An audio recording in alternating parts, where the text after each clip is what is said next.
জমি রেকর্ড করিয়ে দেওয়ার নাম করে টাকা চাওয়ার অভিযোগে তৃণমূল নেতার বিরুদ্ধে সেই অডিও ক্লিপ ভাইরাল সোশ্যাল মিডিয়ায়, জানিয়ে জেলা জুড়ে শুরু হয়েছে ব্যাপক শোরগোল। পাশাপাশি বালুরঘাটের সাংসদ তথা বিজেপি রাজ্য সভাপতি সুকান্ত মজুমদার এই ঘটনায় তৃণমূল নেতাদের কাটমানির অভিযোগ তুলে অডিও ক্লিপ তার এক্স হ্যান্ডেলে প্রকাশ করেছে। যদিও সেই অডিও ক্লিপের সত্যতা যাচাই করেনি আমরা। প্রসঙ্গত, দক্ষিণ দিনাজপুর জেলার গঙ্গারামপুর ব্লকের বাঁশুড়িয়া গ্রাম পঞ্চায়েত অঞ্চল সভাপতি সাহেব সরকারের বিরুদ্ধে জমির রেকর্ড করিয়ে দেওয়ার নামে টাকা চাওয়ার একটি অডিও ক্লিপ সামাজিক মাধ্যমে ভাইরাল। এদিন সুকান্ত মজুমদারের এক্স হ্যান্ডেলে তা প্রকাশ করে সরব হয়েছেন বিজেপির রাজ্য সভাপতি। এ নিয়ে তীব্র চাঞ্চল্য তৈরি হয়েছে জেলার রাজনৈতিক মহলে। বিজেপি জেলার সভাপতি স্বরূপ চৌধুরী এই বিষয়ে কি জানিয়েছেন শুনব। হ্যালো। হ্যাঁ, অসুবিধা নাই, সে করে যাবো, কিন্তু লাগবে এক পুরোপুরি।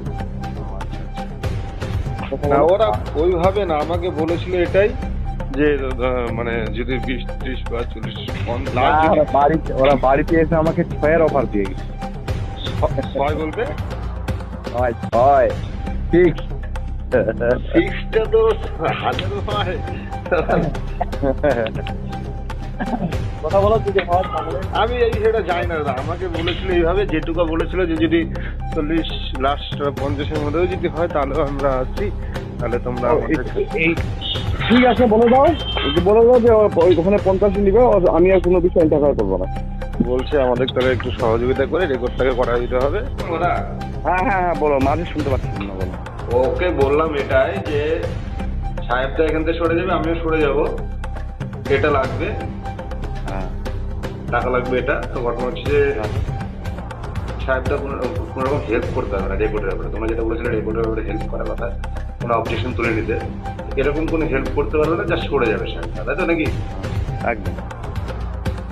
আমাকে লাস্টে বলছে তাহলে পার্টি রেডি আর কোনো আলোচনার মধ্যে, তাহলে এই বিষয়টা তো আমার সাথে আলোচনা হয়নি, এবার তাহলে জিজ্ঞাসা করতে হবে। তো এবার তোমাকে যেটা তুমি যেটা বলে দেখো, এখন যদি পার্টি গায়ে যায়, পার্টি যদি নকল নেতা আসে তাহলে ঘটনা হচ্ছে, এখন কেউ যদি স্বপনের কাছে না গিয়ে যদি অন্য কারো কাছে যায় রেকর্ড করার জন্য, তো স্বপন আটকাতে পারবে? ওটাই আমি বলে ওটা আমি জানি না, তাহলে আমি ঠিক আছে কথা বলি, আর আমি ওকে বলবো যে আমরা সরে যাবো, এটুকু নিশ্চিন্তে থাক, কোনো রকম হেল্প বা কোনো রকম সহযোগিতা কোনো রকম করতে পারবে না। তো কোনো ঠিক আছে, সে খবর যদি হয়, সে খবরটা আজকেই, কারণ আমি জানি তো মানুষকে। বুঝলাম না। যদি সত্য হয় তাহলে যে খবর যা করবে আজকেই। আচ্ছা আচ্ছা, মানে যদি হয় তাও আজকে, না হলে নাই, তাই তো? আজকেই, হ্যাঁ। কিন্তু আমি ওদেরকে জানালাম, তো বললাম কি তৃতীয় মাধ্যম হয়ে ফোন করেছিল আমাকে, মানে ওরা ডাইরেক্ট বলেনি আমাকে, মাধ্যম হয়ে বলেছে। ঠিক আছে, তৃতীয় মাধ্যম কে? গুলজারকে বলেছিল। ও হ্যাঁ, ঠিকই আছে। তো আমি যা হবে আজকে, আমি নামটা বলে দিলাম। এবার আমি ওকে জানালাম, এখন ফোন করেছিলাম, বললো তাহলে আমি একটু কথা বলি, ওদের সঙ্গে কথা বলে জানাই। তো ঠিক আছে। এবার দেখো, ও ডাইরেক্ট যদি ওদের সাথে কথা দেবে, ওটা তো আলাদা জিনিস, কথা বুঝলাম। তুমি জানো না, এরা অন্যরকম। হ্যাঁ, আমার কথা তুমি বুঝতে পারছো? যদি মনে করো ডাইরেক্ট ওদের সঙ্গে কথা হতো, ওটা আলাদা জিনিস। এখানে তো একটা মাধ্যমে কথা হচ্ছে কি না। এবার আমি আবার ওকে জানালাম, ও আবার ওদেরকে সাথে কথা বলে আমাকে জানাবে। ঠিকই আছে, তুমি ওটা শুনো, আমাকে জানাও আজকেই। হ্যাঁ হ্যাঁ হ্যাঁ, ঠিক আছে। আমার না মিস্ত্রি আসছে, বুঝলে? কথা বলি, যদি কিছু কম বলে তাহলে কি করবো? না না না, কম না, এদের ওইটা তো অনেক বেশ ভালো আছে। তোমাকে ওইটা তুমি না আসলে, না দেখলে তুমিও বাকি যাবে। আমার কাছে যদি বাইচান্স দেখা গেলো কিছু কম বলছে, সেক্ষেত্রে কি করবো? বারবার তোমাকে ফোন করাতে আমি জেনে নিচ্ছি আগে, তাহলে কি দাম কম না হলে কম সম না, যেটা আছে ওটাই। আচ্ছা আচ্ছা, ওরা বলেছিল যেটা হয়েছে সেটা অনেক কম হয়ে গেছে। তুমি যদি আসতে কিনা তাহলে তুমি নিজে দেখতা। না, ওরা তো এবার দেখো 50-এর কথা বলেছিল। এবার ওরা কম, ওরা এটাতে খুশি হয়ে যাবে। ওই যে চার কথা বললাম, ওদেরকে আরো বেশি বলবে, দেখিও। সেটা তো দাদা জানি না, আমাকে বলেছিল মাধ্যমে, এখন ওদের সাথে কি কথা হয়েছে না, যে ওকে কি অফার করেছে সেটা জানি না, কিন্তু আমাকে 50-এর কথা বলেছিল। সাহেবদাকে বলো, আমি সেভাবে তোমাকে বললাম। এবার তো আমার এখানে কোনো নট ইন্টারেস্ট, তুমি যদি আমাকে খাওয়ার জন্য যা খুশি মনে দেবে সেটা তোমার ব্যাপার, ঠিক আছে? এখানে মনে করো ঠিক আছে, সে ওইটা অসুবিধা হবে না। ঠিক আছে, আমি জানালাম ওকে। এবার ওদের সাথে আমার না মিস ফোন থেকে হচ্ছে। আচ্ছা, 2 মিনিট কথা বলি। হ্যাঁ হ্যাঁ হ্যাঁ, বললাম ওদের সঙ্গে তো কথা হয়েছে।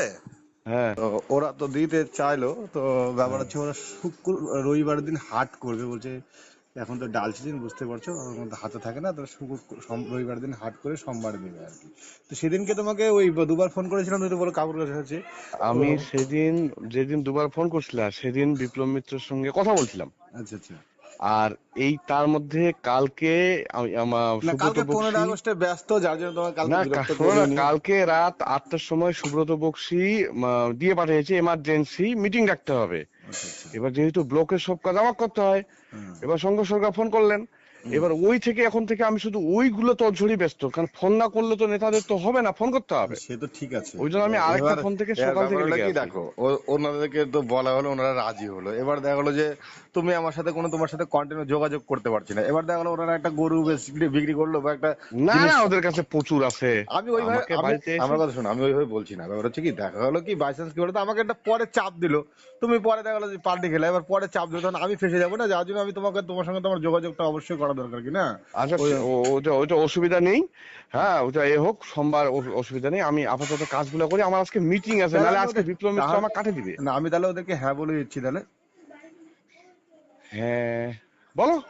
হ্যাঁ, তুমি তো আমাকে হ্যাঁ বলেছিলে, সেইভাবে বলেছিলাম কিনা ওদেরকে। আচ্ছা বলো, তুমি তোমার যেটা ভালো মনে হয় করো, আমাকে একটু সময় দাও, আমি কাজগুলো করি, নাহলে তুমি কাজ করো, আমার অসুবিধা মিটিং নেই। আছে ওই যে আজকে। 2 মিনিট চাইলাম, মানে কি বলো, তাহলে ওদেরকে তাহলে হ্যাঁ বলেছি, তাহলে রবিবারে ওরা তাহলে রেডি করে ফেলে। হ্যাঁ হ্যাঁ কিন্তু আমি কিন্তু ওদের সামনাসামনি অন্তত একটা টুইটও করেছে, যেটা অভিযোগ উঠেছে সেটা হচ্ছে যে বাঁশুড়িয়া অঞ্চলে যে তৃণমূলের সভাপতি রয়েছে, সে একজনের জমি আরেকজনের নামে রেকর্ড করে দেওয়ার একটা কথা বলছে, এবং তাতে 1 লক্ষ টাকা দিয়েছে, এবং তাতে কিন্তু জেলার অন্যান্য নেতাদের নামও কিন্তু জানা গেছে।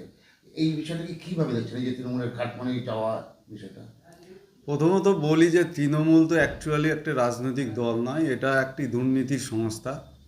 এরা এই দল সাধারণ মানুষকে সর্বশান্ত করার জন্য এরা সংকল্পবদ্ধ।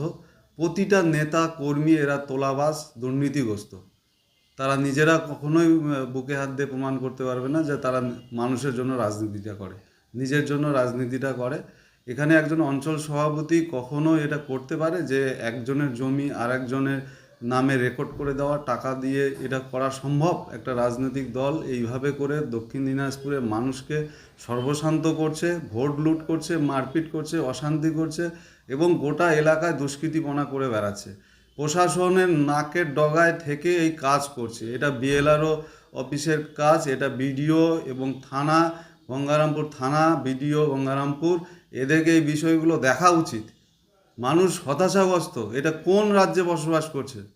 এইখানকার সাংসদ ডক্টর সুকান্ত মজুমদার বিষয়টাকে উত্থাপন করেছেন, আমরাও এই বিষয় জেনেছি। এটার পূর্ণাঙ্গ তদন্ত হওয়া উচিত। এই রকম দুষ্কৃতী দল যারা নিচ থেকে ওপর অবধি প্রতিটা নেতা দুর্নীতির সঙ্গে যুক্ত আছে। নাম এখানে মন্ত্রী বিপ্লব মিত্রের নামও এসছে, এবং অন্যান্য নেতাদেরও নাম এসছে। এদের প্রত্যেকটা নেতার বিরুদ্ধে পূর্ণাঙ্গ তদন্ত হওয়া উচিত। এদের টাকার উৎস কোথায়, কিভাবে এরা হচ্ছে কি রাজনীতিটা করে, এটা দেখা উচিত। একটা অভিযোগ উঠেছে ইয়ের নামে, অঞ্চল সভাপতি যে রয়েছে বাঁশুড়িয়াতে, তার একটা অভিযোগ রয়েছে যে হাত দিকে যাচ্ছে, একটা টাকা চেয়েছে, এই একটা অভিযোগ। কি বলবেন? দেখুন, চেয়েছি কি চেয়েছি না এটা আমরা এই মুহূর্তে বলতে পারবো না। এটা তবে এরকম একটা অভিযোগ দলের কাছে এসছে। দলের যারা জেলা স্তরের সভাপতি আছে বা অন্যান্যরা আছে, তারা ব্যাপারটা নিয়ে খোঁজখবর করছে, এবং যদি প্রশাসনগত বা মানে আইনগতভাবে কোনো ব্যবস্থা কেউ দাবি করে থাকে, তাহলে নিশ্চয়ই আইনের পথেই চলবে। এবং সর্বোপরি এটাও খতিয়ে দেখতে হবে যে এখন তো ডিজিটাল যুগে অনেক কিছু পরিবর্ধন করা যায়, সেরকম কিছু ঘটনা কিনা সেটাও দেখতে হবে, তদন্ত সাপেক্ষ ব্যাপার। সুতরাং এই মুহূর্তে যেটা আমি বলতে পারি যে এরকম একটা খবর দলের কাছে আছে, দল দেখবে, যদি সঠিক হয় তার যা হবে, এবং আইন আদালতে যদি ব্যাপার থাকে সেগুলোও খুঁজে দেখা হবে যে সত্যি কি মিথ্যে। ওই বক্তব্যের মধ্যে নেতা মন্ত্রীদেরও নাম উঠে এসছে। কার নাম এসছে কি আসেনি আমি তো প্রথমেই বললাম, আজকের দিনে এই ডিজিটালের যুগে নানানভাবে মাধ্যম দিয়ে সেটাকে পরিবর্ধন করা যায়, ইভেন কণ্ঠস্বর পর্যন্ত, সেটাও বিবেচনায় রাখতে হবে মাথায়। যদি প্রমাণিত হয় তাহলে দল থেকে বহিষ্কার বা এই ধরনের এটা তো যদি তো কোনো বক্তব্য হয় না, প্রমাণিত হোক। যদি প্রমাণিত হয়, ভবিষ্যতে কী হবে সেটা ভবিষ্যৎ বলবে, সময় বলবে, এক্ষুনি তো দাঁড়িয়ে বলা যাবে না। নাকি ফাঁসানো হয়েছে বলে মনে করছেন? দেখুন আমি এই ধরনের আমরা এখনই এটা চিন্তা ভাবনা করছি এরকম একটা অভিযোগ, আমি তো পরিষ্কার বলছি, এই ধরনের একটা অভিযোগ আমাদের কানে এসছে, দলের কানে এসছে। দলের যারা জেলা স্তরের ঊর্ধ্বতন কর্তৃপক্ষ আছে তারা ব্যাপারটা নিয়ে দেখছেন এবং দলের মতন করেই খুঁজে দেখবেন, যদি সিদ্ধান্তে পৌঁছায় দল ব্যবস্থা নেবে, যদি দল সিদ্ধান্তে না পৌঁছাতে পারে বা সঠিক মনে না হয় দলের কাছে, তাহলে দল ব্যবস্থা নেবে না। এবং এর ইতিমধ্যেই যদি কোনো আইনি প্রক্রিয়া থাকে আমরা সেই আইনের দিকে তাকিয়ে থাকবো, কারণ বিচারের পথেই চলবে, নিজের গতিতেই চলবে। কিন্তু এটাও দেখতে হবে পাশাপাশি যে এরকম তথ্য প্রযুক্তির যুগে, আজকে ডিজিটালের যুগে এই কথাগুলো, কণ্ঠস্বরগুলো বিকৃত করা হয়েছে কি হয়নি সেটাও দেখতে হবে। নমস্কার। কিছুক্ষণ আগে ফেসবুকে আমাকে নিয়ে একটা অডিও বার্তা শুনলাম, যে বার্তাটা সম্পূর্ণ ভিত্তিহীন, কারণ সেটা কিন্তু আমার ভয়েস নয়। এআই টেকনোলজির মাধ্যমে হয়তো সেটা কেউ করতে পারে। কেউ যদি প্রমাণ করতে পারে যে সেটা আমার ভয়েস, তো তারা যা শাস্তি দিবে আমি তা মেনে নেব। এবং সেই সঙ্গে এই বার্তা এবং যেটা আমার বিরুদ্ধে যে কুৎসা রটানো হচ্ছে এবং যে চক্রান্ত রটানো হচ্ছে, সেটার বিরুদ্ধে আমি আইনানুগ ব্যবস্থা নিতে প্রস্তুত এবং আমি এর শেষ দেখে ছাড়ব। জয় বাংলা, তৃণমূল কংগ্রেস জিন্দাবাদ, মমতা বন্দ্যোপাধ্যায় জিন্দাবাদ, অভিষেক বন্দ্যোপাধ্যায় জিন্দাবাদ।